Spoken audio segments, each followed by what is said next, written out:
Hello मेरे प्यारे बच्चे, कैसे हैं आप सब? उम्मीद है आप सभी स्वस्थ होंगे, मस्त होंगे और अपनी पढ़ाई कर रहे होंगे। एक बार फिर आपका स्वागत है आपके अपने चैनल ताज सर हिंदी वाले गुरुजी पर। आज हम फिर आप सभी के समक्ष उपस्थित हैं एक शानदार विषय, शानदार पाठ को लेकर, जिसका नाम है कवित और इसके कवि हैं रसखान जी। तो रसखान जी के पहले गीत सवैये को हमने बहुत अच्छे तरीके से देख लिया है, बहुत अच्छे तरीके से पढ़ लिया है। जिस मेरे प्यारे बच्चे ने वीडियो नहीं देखा है, चैनल प्लेलिस्ट में जाकर रसखान जी के संपूर्ण सवैये को देख सकता है और मैंने पूरी तरीके से संपूर्ण सवैये को पढ़ा दिया है। और सवैये के अतिरिक्त आप तुलसीदास जी के वन पद पर, धनुष भंग, सूरदास जी के पद को भी देख सकते हैं। धीरे-धीरे इस चैनल पर आपकी संपूर्ण तैयारी पूरी की जा रही है और आपको टॉपर बनाने का जो लक्ष्य इस चैनल ने और मेरे द्वारा निर्धारित किया गया है, उसको पूरा किया जा रहा है। चैनल पे नए हैं तो चैनल को सब्सक्राइब कर दें। अब तक मिले आपके सहयोग, सपोर्ट के लिए, आपके आशीर्वाद के लिए आप सभी प्यारे बच्चों को दिल से धन्यवाद। आइए शुरू करते हैं आज के इस शानदार पाठ को, जिसका नाम है कवित और इसको लिखा है रसखान जी ने। आप देख सकते हैं प्यारे बच्चे, 2024 में ये आया हुआ है, तो एक के बाद एक साल के बाद आ जाता है, तो आप इसको 26 के लिए इम्पोर्टेंट कर लीजिए। ये 26 में आ सकता है प्यारे बच्चे। आईएमपी लिख लीजिए। इसको अच्छे तरीके से आज हम पढ़ेंगे, इसकी संपूर्ण व्याख्या जानेंगे और इन प्रश्नों को भी हल करेंगे। ठीक है? तो वीडियो पर बने रहिए, वीडियो को पूरा ज़रूर देखिए, क्योंकि पूरा वीडियो यदि आप देखते हैं, तो आप बहुत अच्छा काम कर रहे हैं। इसीलिए अब मैं धीरे-धीरे आपके जो पढ़ाने की शैली है या जो आपके नोट्स को देने की शैली है, वो मैं थोड़ा सुधार कर रहा हूँ। तो आप सब सहयोग करते रहिए, निश्चित रूप से आपको एक शानदार प्लेटफ़ॉर्म प्रदान किया जा रहा है और इसको बनाने के लिए इस तरीके से बड़ा समय लगता है, आपको पढ़ाने के लिए बड़ा समय दिया जाता है, तो आप सब सहयोग ज़रूर करें और चैनल को ज़्यादा से ज़्यादा दोस्तों में शेयर करने का शानदार काम करें। तो आइए पहले हम इसको पढ़ते हैं कवित्त को और उसके बाद इसके सभी सरल अर्थों को देखेंगे प्यारे बच्चे, ठीक है? तो पहले मैं एक बार पढ़ देता हूँ, उसके बाद आगे बढ़ता हूँ। गौरज बिराजे भाल लह लही वनमाल, आगे गैया पाछे ग्वाल, गावे मृदुबानी री, तैसी धुनि बांसुरी की मधुर मधुर, जैसी बंक चितवंद मंद मंद मुस्कानी री, कदम बिटप निकट तटनी के तट, अटा चढ़ चाहे पीत पट फहरानी री, रस बरसावे तन तपन बुझावे, नैन प्राणन रिझावे, वहाँ आवे रस खानी री। तो ये गेय पद नहीं है जो बहुत शानदार तरीके से गाया जा सके, और मैं बहुत बड़ा गायक नहीं हूँ, लेकिन मेरा प्रयास रहता है कि आपको थोड़ा-सा कुछ सुना दिया जाए, तो इसलिए मैंने यहाँ पर सुना दिया है। इससे आप ये मत जज करिएगा कि मैं बहुत बड़ा सिंगर, बहुत बड़ा गायक हूँ। हालाँकि अपने आप को मैं मानता ज़रूर हूँ कि जैसे भी हूँ, ठीक हूँ और मेरे हिसाब से अपने आप में मानना चाहिए। अगर आप खुद ही नहीं स्वीकारेंगे कि आप श्रेष्ठ हैं, तो दुनिया क्या मानेगी? तो जैसा भी था मैंने आपको पढ़ दिया है। सबसे सरल बात इसको पढ़ने की बात नहीं है, इसमें जो शब्द आए हुए हैं, उसको जानना और व्याख्या करना और इन प्रश्नों का जवाब देना, ये सबसे बड़ी बात है। तो आइए सबसे पहले प्यारे बच्चे सरल अर्थ लिख लेते हैं। तो आप पेंसिल से चाहे अपनी किताब पे लिख लें, चाहे पेन से अपनी कॉपी पर लिख लें, कोई दिक्कत वाली बात नहीं, लेकिन लिखें ज़रूर। बिना लिखे अगर आप चाहें कि आप व्याख्या कर ले जाएँगे, तो ये असंभव बात है प्यारे बच्चे। इसलिए मैं आप सभी से प्यारे बच्चों से निवेदन करूँगा कि आप सभी प्यारे बच्चे लिख लें। तो आइए लिखते हैं एक-एक शब्द का। सबसे पहले लिखिए गौरज, तो गौरज का लिखिए गाय के पैरों से उड़ी हुई धूल, इतना लिखेंगे। गाय के पैरों से उड़ी हुई धूल को। विराजे, विराजे मतलब धारण किए हुए, धारण किए हुए। भाल मतलब मस्तक पर, मस्तक पर। लहलही, लहलही मतलब शोभायमान हो रहे हैं, लहलही मतलब शोभायमान हो रहे हैं। वनमाल का लिखिए वृक्षों के पुष्प से बनी माला को पहने हुए, इतना लिख लेंगे। वृक्ष के पुष्प से बनी हुई माला को पहने हुए, वृक्षों के पुष्प से बनी माला को पहने हुए। आगे आगे चल रहे हैं, आगे चल रहे हैं, चल रही हैं। गाय मतलब गैया मतलब गाय, गाय। पाछे मतलब पीछे कर लीजिएगा, पाछे का हो जाएगा पीछे। ग्वाल, ग्वाल मतलब ग्वाल बाल, जो गाय को चराने वाले हैं उनकी बात हो रही है।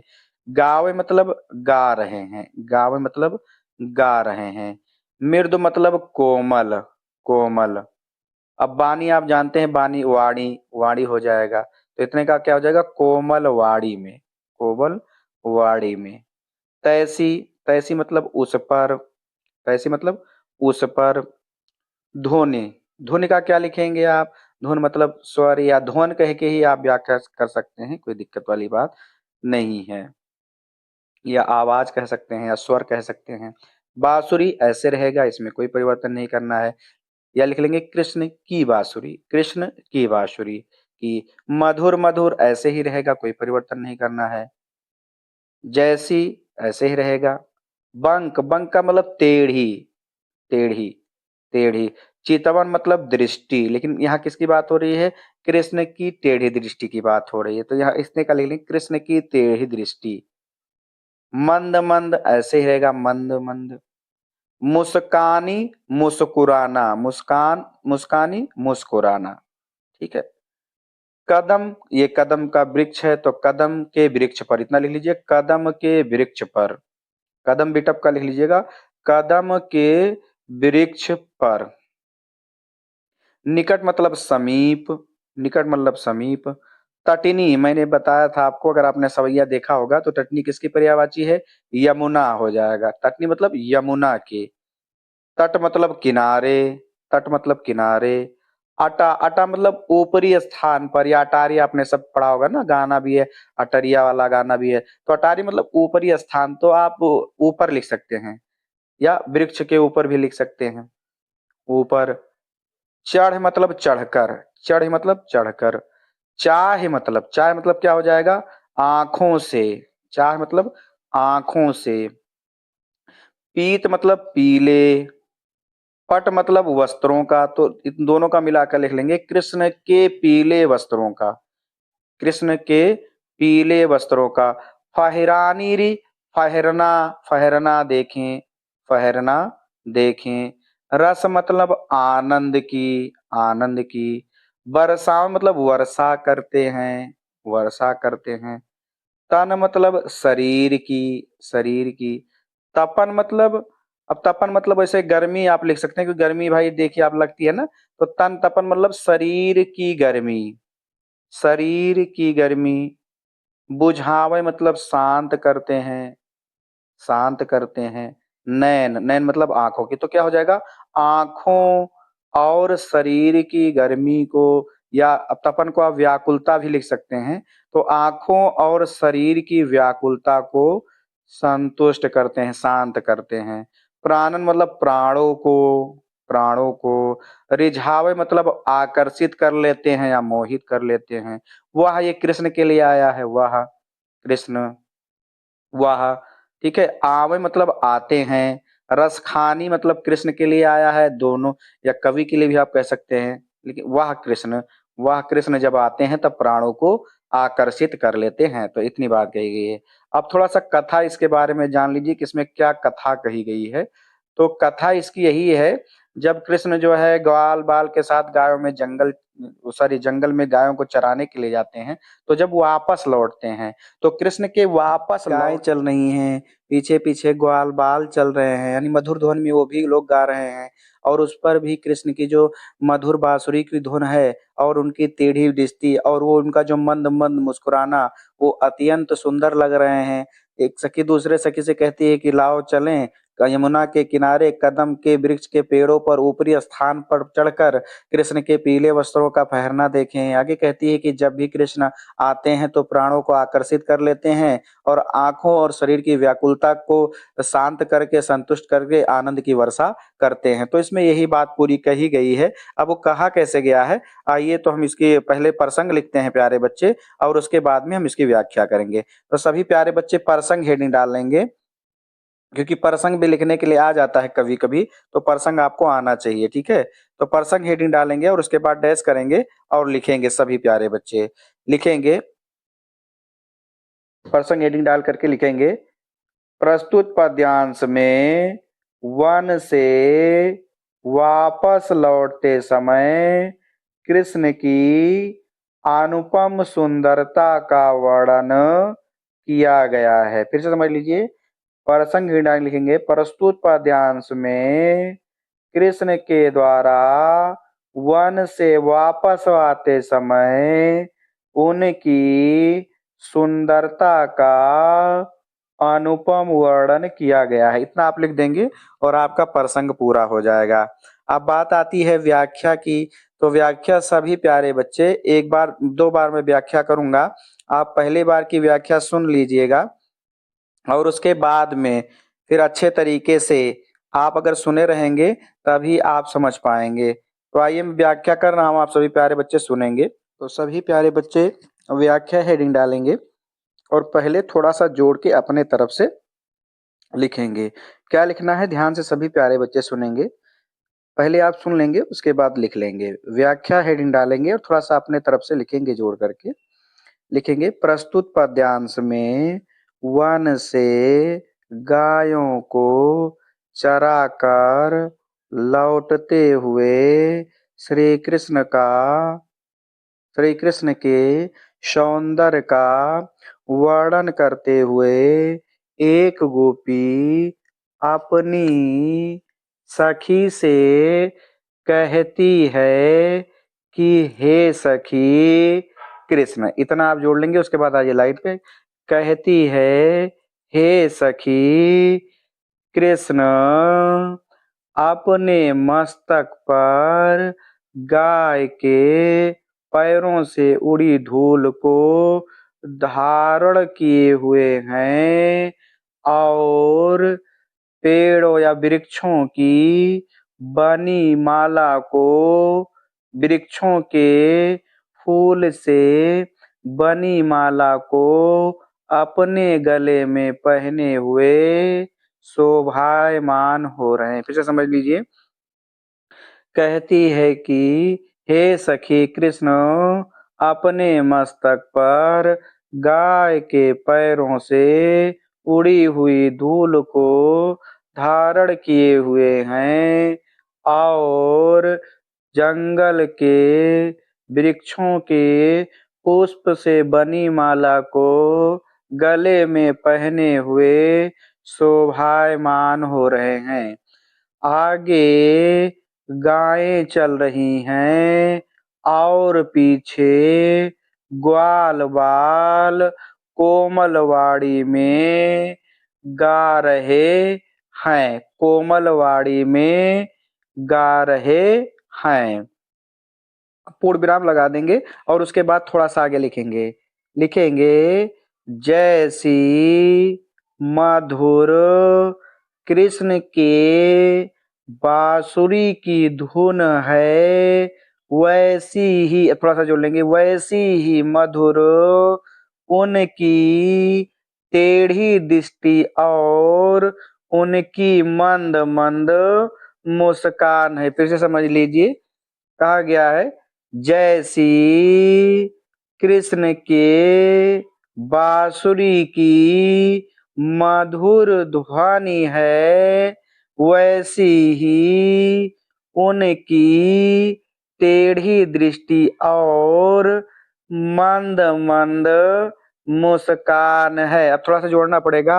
आगे गोपी कहती है कि हे सखी आओ जरा यमुना के किनारे कदम के वृक्ष के निकट ऊपरी स्थान पर चढ़कर अपनी आँखों से कृष्ण के पीले वस्त्रों का पहरना देखें, क्योंकि उससे आनंद की वर्षा हो रही है, जो आँखों और शरीर की व्याकुलता को शांत कर रही है। फिर से समझ लीजिए। आगे गोपी अपने सखी से कहती है कि आओ जरा यमुना के किनारे कदम के वृक्ष के निकट ऊपरी स्थान पर चढ़कर अपनी आँखों से कृष्ण के पीले वस्त्रों का पहरना देखें, क्योंकि उससे आनंद की वर्षा हो रही है, जो आँख और शरीर की व्याकुलता को शांत कर रही है। आगे गोपी कहती है कि वह कृष्ण या वह रस की खान कृष्ण प्राणों को आकर्षित करते हुए इधर ही चले आ रहे हैं। और ये व्याख्या आपकी कंप्लीट हो जाएगी। तो एक बार की व्याख्या मैंने आपको बता दी प्यारे बच्चे। अब इस बार की व्याख्या आप सभी लिख लेंगे, क्योंकि व्याख्या लिखे रहेंगे तभी आप शानदार तरीके से चीजों को कर पाएंगे। चाहे जितने प्रश्न बने आप कर ले जाएंगे, अगर आपको व्याख्या ठीक तरीके से आती है। तो व्याख्या में बहुत कमाल नहीं करना होता है। व्याख्या अगर आपने सभी सरल अर्थों को ठीक तरीके से लिखा हुआ है, तो बस उनको आगे पीछे करके वाक्य ठीक तरीके से आपको बनाना आ गया, तो आपको शानदार व्याख्या आ जाएगी। आइए व्याख्या हेडिंग डालेंगे और लिखेंगे। थोड़ा सा पहले अपने तरफ से बढ़ा के लिखेंगे प्रस्तुत पद्यांश में कृष्ण के वन से गायों को चराकर लौटते समय उनके सौंदर्य का वर्णन करते हुए एक गोपी अपने सखी से कहती है कि हे सखी, कृष्ण अपने मस्तक पर गाय के चरणों से उड़ी धूल को धारण किए हुए हैं और वृक्षों की पुष्प से बनी माला को अपने गले में पहने हुए शोभायमान हो रहे हैं। आगे आगे गाय चल रही हैं और पीछे ग्वाल बाल कोमलवाड़ी में गाते चले आ रहे हैं। आगे लिखेंगे जैसी मधुर कृष्ण की बांसुरी की धुन है, वैसी ही मधुर उनकी टेढ़ी दृष्टि और उनकी मंद मंद मुस्कान है। आगे गोपी अपने सखी से कहती है कि आओ जरा यमुना के किनारे कदम के वृक्ष के निकट ऊपरी स्थान पर चढ़कर कृष्ण के पीले वस्त्रों का पहरना देखें, क्योंकि उससे आनंद की वर्षा होती है, जिससे आँख और शरीर की व्याकुलता शांत हो रही है। आगे गोपी कहती है कि वह है रस की खान कृष्ण प्राणों को आकर्षित करते हुए इधर ही चले आ रहे हैं। अर्थात कृष्ण को देखकर मन में उत्साह और उमंग की असंख्य धाराएं प्रवाहित हो रही हैं। तो इतना आप लिख देंगे तो आपकी व्याख्या पूरी हो गई। तो व्याख्या हमने कर लिया। अब सबसे ज़रूरी बात प्यारे बच्चे, ये जो नीचे के प्रश्न दिए हैं इनको आपको करना है। अगर आप इनको कर ले जाएँगे तो आपको 6 नंबर मिल जाएगा। तो आइए पहला क्या है, संदर्भ। तो संदर्भ अब आपको यहाँ सवैया नहीं लिखना है, ध्यान दीजिएगा। संदर्भ हेडिंग डालेंगे और लिख लेंगे प्यारे बच्चे। लिखिए सभी लोग, लिख लीजिए। संदर्भ हेडिंग डालें, लिखेंगे प्रस्तुत पद्यांश हमारी पाठ्य पुस्तक हिंदी के हिंदी पदखंड के कवित्त नामक पाठ से उद्धृत है, जिसके कवि रसखान जी हैं। इतना आप लिख देंगे और आपका संदर्भ पूरा हो जाएगा, ठीक है। अब बात आई व्याख्या की, तो व्याख्या मैंने पूरी आपको बता दी है, लेकिन यहाँ कहा गया रेखांकित अंश। तो आप देख सकते हैं जिसके नीचे रेखा लगी होती है, मैंने अपने सभी वीडियो में बताया है कि रेखांकित का मतलब जिसके नीचे रेखा लगी हो। तो इसके नीचे रेखा लगी हुई तो मतलब इतने की केवल आपको व्याख्या करनी है, ठीक है। इतने की केवल आपको व्याख्या करनी है। तो व्याख्या करने से पहले हम करते क्या है, पहले 2 शब्द लिख देते हैं। तो गौरज विराजे भाल लिख देंगे, डैश डैश करेंगे और उसके बाद लिख देंगे मृदुबानी रे। फिर नीचे व्याख्या हेडिंग डालेंगे और लिखेंगे, व्याख्या हेडिंग डालेंगे और लिखेंगे। थोड़ा-सा अपने तरफ से पहले से जोड़ के लिखेंगे। लिखेंगे प्रस्तुत अंश में कृष्ण के द्वारा वन से गायों को चराकर लौटते समय उनके सुंदर उनके सौंदर्य का वर्णन करते हुए एक गोपी अपने सखी से कहती है कि हे सखी, कृष्ण अपने मस्तक पर गाय के पैरों से उड़ी धूल को धारण किए हुए हैं और जंगल के वृक्ष के पुष्प से बनी माला को अपने गले में पहने हुए शोभायमान हो रहे हैं। आगे आगे गायें चल रही हैं और पीछे ग्वाल बाल कोमलवाड़ी में गाते हुए चले आ रहे हैं। अब थोड़ा सा जोड़ देंगे यहाँ, चले आ रहे हैं। जैसी कृष्ण के बांसुरी की मधुर ध्वनि है, वैसे ही उनकी टेढ़ी दृष्टि और उनकी मंद मंद मुस्कान है। इतना आप लिख देंगे तो आपकी व्याख्या पूरी हो जाएगी और आपको 2 नंबर मिल जाएगा, ठीक है। तो उम्मीद है आपको समझ में चीजें आ रही होंगी। अब तीसरा प्रश्न पूछा गया है कि गौरज के बीच, गौरज मतलब गाय के चरणों की जो धूल है उसके बीच में कृष्ण कैसे लग रहे हैं। तो आपको पहली लाइन की ही पूरी व्याख्या बता देनी है।